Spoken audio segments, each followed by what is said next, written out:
What up, Gromies? Alright, check it out. Hey, yo, what up?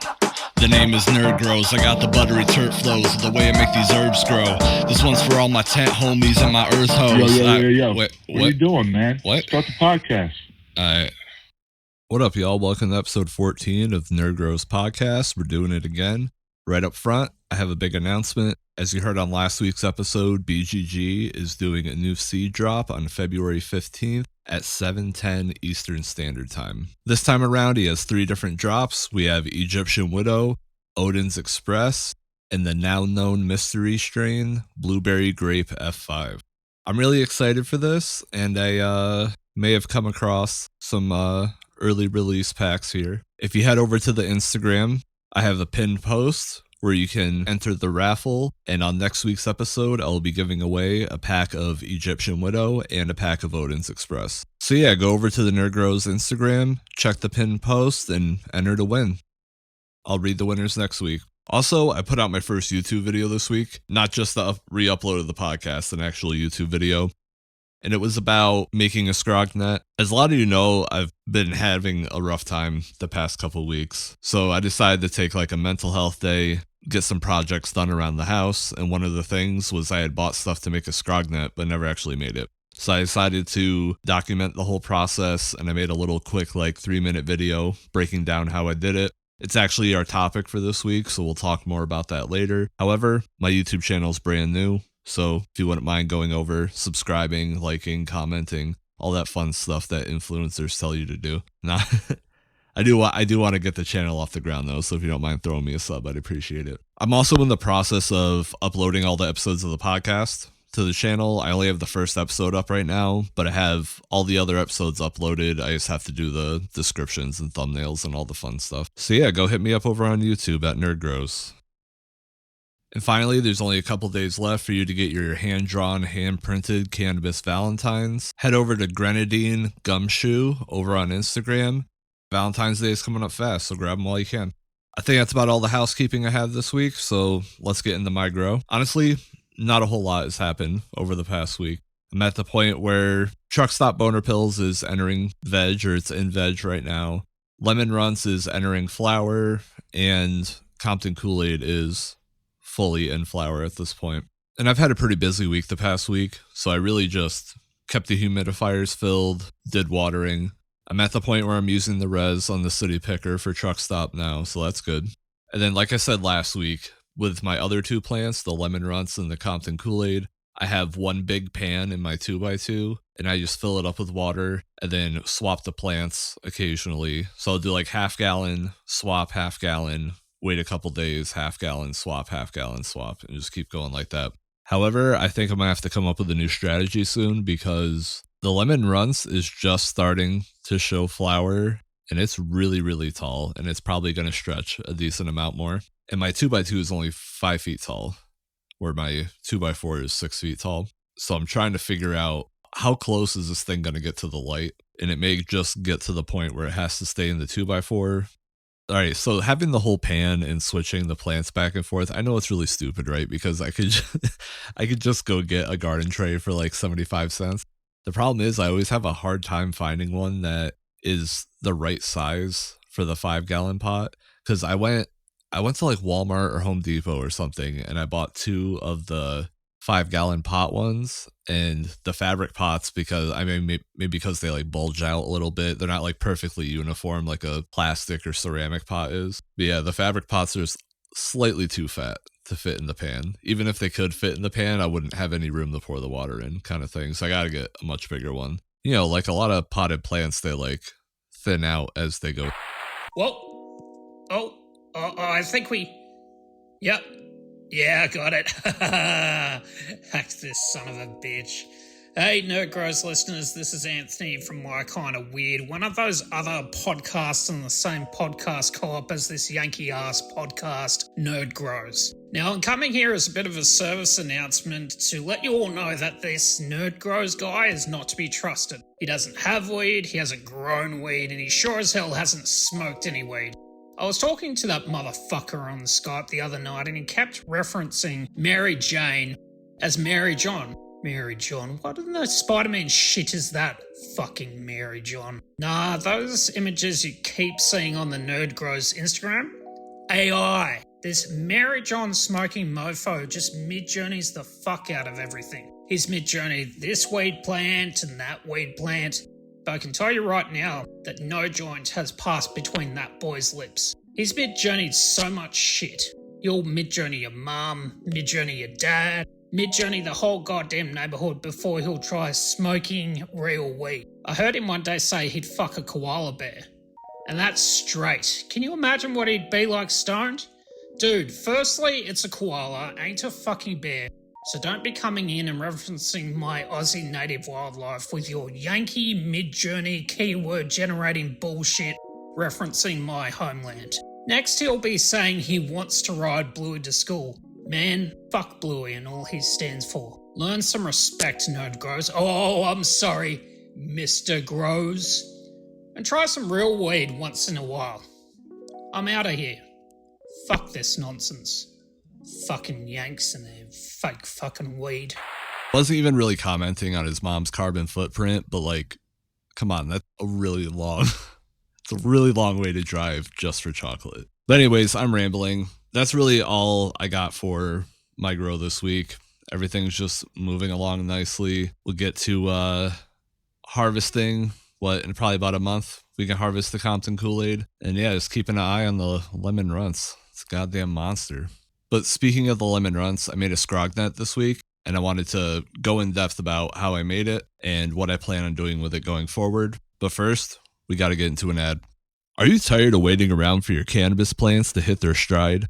Do you wish there was a way to speed up the process and dive straight into the good stuff? Well, buckle up, because we got just the solution for you. Introducing Swift Buds, the revolutionary autoflower seeds that sprout straight into the good stuff. Have you ever seen buds on a seedling? We have.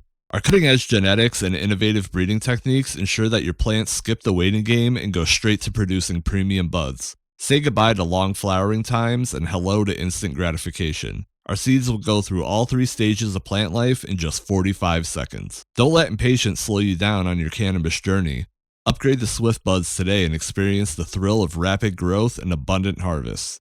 Head over to nerdgrows.com/swift to get started. That's nerdgrows.com/swift. Warning, results may vary. Swift Buds is not responsible for any sudden bursts of productivity or impromptu dance parties induced by our seeds. Please use responsibly.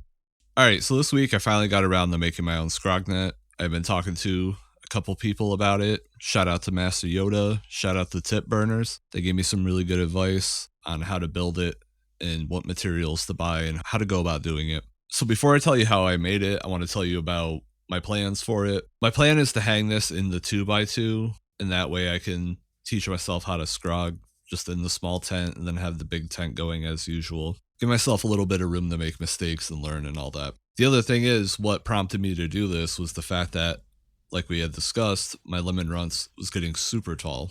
Now I will say that by the time I ended up making the net, I'm pretty sure the main cola is way too hard now for me to super crop or bend. So I think I'm just going to have to grow the lemon runts in its natural state, and then I'll start scrogging a different plant. Hopefully the boner pills once it gets a little bit bigger.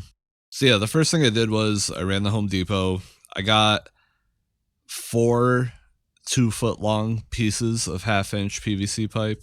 And yeah, I know I could have just bought a long one, but I have a tiny ass car and way too much social anxiety to ask an employee to cut it for me.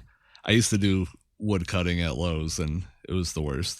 People just pull you around all day. I don't want to do it to them.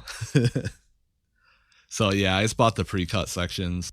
The idea I had for hanging it was to have thread going around the inside of the pipes and then sticking out on the corners, and then I can attach like key rings or some sort of, or like a carabiner kind of thing or a clip. So in order to achieve that, I bought 3-way elbows, and when I put the PVC pipe together, I put the open end of the, the last remaining connector facing up. So after I put all the pieces together, I painted it just because I wanted it to look cool. So I do a little bit of Warhammer, like figurine painting. I'm not good at it by any means. Actually, I don't even have any legitimate Warhammer figurines. I found this pack on Amazon of like third-party figures, and they were kind of like, they weren't expressly advertised as this, but they're kind of almost satirical fantasy characters. For example, there's a drunken monk that kind of looks like a frat boy. There's a gnome wizard that's riding a pug instead of a horse. There's just a lot of silly characters, so I thought that would be really fun to paint, and guess what? They were. I've only painted like 8 of them so far. I'm not doing like all the crazy shading and stuff, but they still take me about 4 hours to paint. But anyways, that's all to say that I already had spray primer laying around, and I had all the model paints laying around. I sprayed all the PVC with the gray primer, and while it was still kind of wet, I mixed model paints together to make pink, because I had bought pink masonry thread. And I kind of just messily brushed it on to kind of swirl everything together. I didn't want to blend it, I just wanted it to swirl. I kind of wanted to give it like a tie-dye or camo kind of look. And then while the primer and the pink paint were still wet, I took black paint and did the same thing. And then I ended up with this kind of cool pink, black, and gray swirly pattern. So after all the paint dried, I cut masonry twine 6-inch longer than the pipe, and I did that 4 times, 1 for each side. And then I tied the end of each string to a screw, and then I used the screw as a weight to thread the entire inside of the PVC pipe. And then I took all the loose ends and tied them off into loops. For now, I just put zip ties around them just so they wouldn't fall back into the pipe. But my plan is next time I'm at Walmart or something, I'm going to grab some key rings or clips and then put the clips on. And then that way it'll be hanging, and since all the thread is the same length and knotted the same way, it should auto balance itself. After that, I installed screws all the way around the edge, 3 inches apart from each other. I asked a bunch of people and I kind of just took the average. I've seen nets advertised at like 4 and 6 inches, but I didn't hear a lot of people recommending that to me. I started off by drilling pilot holes because I was afraid to just screw the screw right in, especially with the thread in there. I didn't want to, sever all the thread I had just run through it. I probably should have done the pilot holes first. But anyways, after I put all the holes in, then I just sat there and screwed every screw in by hand. I left maybe like 2 threads in the head above the surface. Then to wrap it up, literally, I just ran the masonry thread through all the screws to make the net pattern, tied it off at the corners, and looks good. It's kind of sad that I can't use it right now, but really it was my fault for slacking off because I had bought the stuff recently, and if I had built it in time, I could have put it on the lemon runts, but I think it's a little bit too late for that. Like I said previously, I did make a YouTube video of all this, but it's only like 3 minutes long. It's super fast. I wanted to just get more in depth about what I did, and I think it's going to work out well. I should have enough, I don't even know what you call them, the little rope pulley things that you hang your lights from. I got a few extra ones of those. I have a lot of garden ties, and now I have a whole spool of masonry strings, so should be able to hang it pretty easily. So my next step is going to be learning how high to hang it, how to prep your plant for it, at what point do you put it down. I have to actually learn how to use it now. I just wanted to make it. It was a fun little project. And if you have any tips, because I'm really at a loss as to what to do next. My big questions at the moment are like, is it better to LST at the beginning? So that way you have to do something to get all the colas to be even before they go into the net, right? So you have to do some sort of training, whether it's just bending the main cola or doing full LST. You can't just like let it grow normal up into it, right? And then the other thing is like, what week do you start it and how high to put the net? Do you adjust the net up and down as you go? Is that a thing? I don't know any of this. I gotta go watch some YouTube, hit up a couple Gromies, see what's going on. But yeah, this week I've been playing a lot of Elden Ring, and I want to tell you all about how that's going. But first, we got to get into another ad. Are you looking for a sweet solution to supercharge your cannabis plants? Do you want to give them a treat that's as delicious as it is effective? Well, get ready to satisfy your plant's cravings with Sweet Grows Inc., the soil nutrient company that uses actual candy to boost your yields. Say goodbye to bland, uninspiring nutrients and hello to a sugary sensation that will have your plants begging for more. Our unique blend of candy-coated goodness is packed with essential nutrients and minerals, ensuring that your plants grow big, strong, and bursting with flavor. From lollipops to gummy bears, every scoop is a taste sensation for your plants. Don't settle for boring nutrients when you can give your plants a taste of the sweet life. Don't settle for boring nutrients when you can give your plants a taste of the sweet life. Upgrade to SweetGrows today and watch your gardens flourish with flavor. Head over to nerdgrows.com/sweet to get started. That's nerdgrows.com/sweet. All right, let's get back into it. All right, so this week I've been playing a lot of Elden Ring. I've already beaten the game once, but I got a PS5 and for whatever reason my character didn't switch over from my PS4. And I believe that the DLC is coming out soon, so I wanted to beat the game again before it came out. For those of you who don't know, Elden Ring is a dark fantasy hack and slash game made by From Software. They're the same company that brought you Dark Souls, Bloodborne, Sekiro, all those games that are renowned for being very, very difficult. Even though it follows a different storyline, Elden Ring is basically open world Dark Souls. That's essentially how the game plays. FromSoft has a very specific way of making games, to the point where it's its own subgenre now called Souls-like or Soulsborns. And what makes this subgenre of video games so unique is that it's very difficult, but it's also very fair. And it comes down to skill. If you think about like the reward system in your brain, you know how people say like playing slot machines just hits your dopamine over and over. For video games, I think of that as dungeon crawlers like Diablo or like a lot of AAA action games where it's like you walk into a room and you just mow down 20 people and it's pretty effortless. And then you get all the goodies, you get all your loot, and then you feel good, and then you keep going, you go into the next room, you kill 80 guys this time, and it's not hard at all. Souls-like games or Soulsborne games, the easiest enemy in the game, like a little skeleton, will walk up to you and he'll just gut you with his sword and walk away and you're dead. And a lot of people say that that's unfair. However, the mechanics of the game are set up in a way where you can be successful. It's just difficult. So I kind of think of it as the opposite of like a slot machine, right? Instead of just getting instant gratification, you really have delayed gratification. Yeah, it took you 30 times to beat a boss, but when you finally do it, it just feels so good. You feel so accomplished. I also really like that the difficulty of the game plays into the setting of the game. Because a lot of horror games are easy. So it's like, yeah, this isn't really scary because I can shoot 40 zombies in the head and it's fine. But the fact that Souls games are very difficult really adds in to the dark fantasy nature of the series. The setting legitimately feels bleak and hopeless. I always joke around with my wife. I say, hey, you don't play Elden Ring because you want to have fun. You play Elden Ring because you hate yourself. Joking, obviously, but that's kind of how it feels at times. It feels like you gotta be a bit of a masochist. But I love it. Anyways, Elden Ring is the newest game in this subgenre. Well, not in the subgenre because Lies of P came out, but that's not by FromSoft. And Elden Ring really improves on a lot of the more negative aspects of the Souls games, or at least like quality of life stuff. So in Elden Ring, I'm running an astrologer, but I'm not going full glass cannon mage. I probably should have picked prisoner, but I like astrologer better.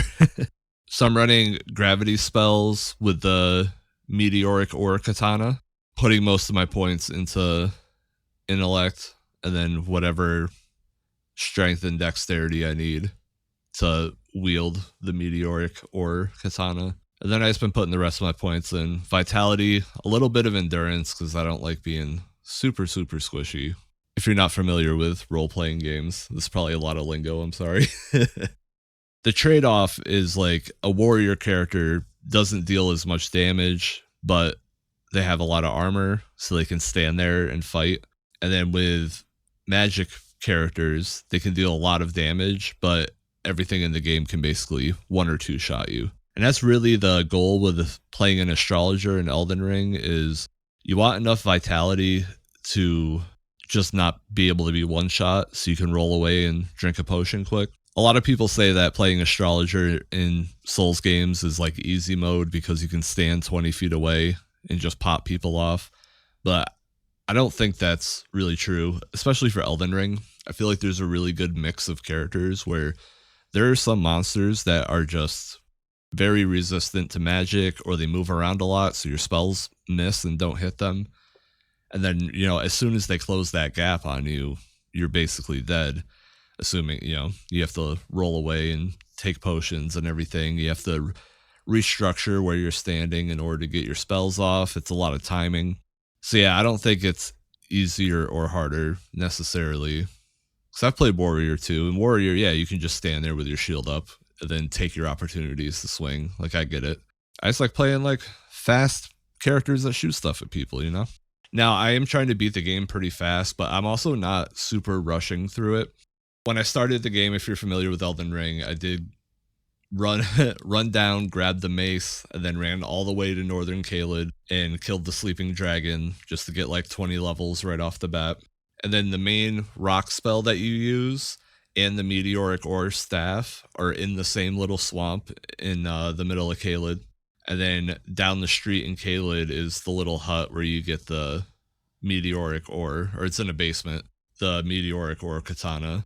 Within an hour and a half of playing the game, I had already got 20 levels and all the gear I'm going to need for the rest of the game. Now, normally, the next thing I would do here is do Var's questline in order to get the medallion to go to Mogwin Palace. Because if you go to the back of Mogwin Palace, there's a bonfire you can rest at, where if you look over the edge of the cliff, there's a giant chicken monster.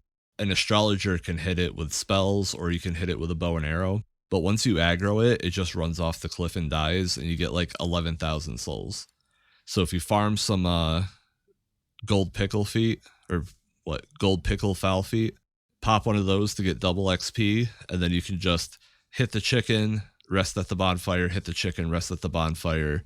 You can get hundreds of thousands of souls in just a few minutes, and then, in my opinion, it's one of the easiest ways to power level yourself in the game. Now, I don't think I'm going to do chicken farm on this run, just because I've done it so many times and it's been played out. I've done it on so many characters. I kind of want to just try to, from this point on, beat the game naturally. Obviously, I ran and grabbed all my weapons, killed the sleeping dragon, all that. But I just want to progress naturally from now on. Right now, I'm in the middle of Lernia the Lakes, and I'm progressing my way towards that fight. I can't remember her name. Isn't that when you fight the like school teacher? And then you have to fight her on top of the lake and everything. I love that boss fight. That boss fight's so cool. Where like her students are laying on the ground throwing books at you, and you have to hit them in order to break her shield and everything. It's so much fun. But yeah, that's what I've been into this week. Just been slashing my way through this game, hopefully to beat the game before the DLC comes out. And yeah, we're giving away some BGG seeds. He's got a new drop coming up. We learned how to make a SCROG net, and I've been playing some Elden Ring. All right, until next week, peace, y'all.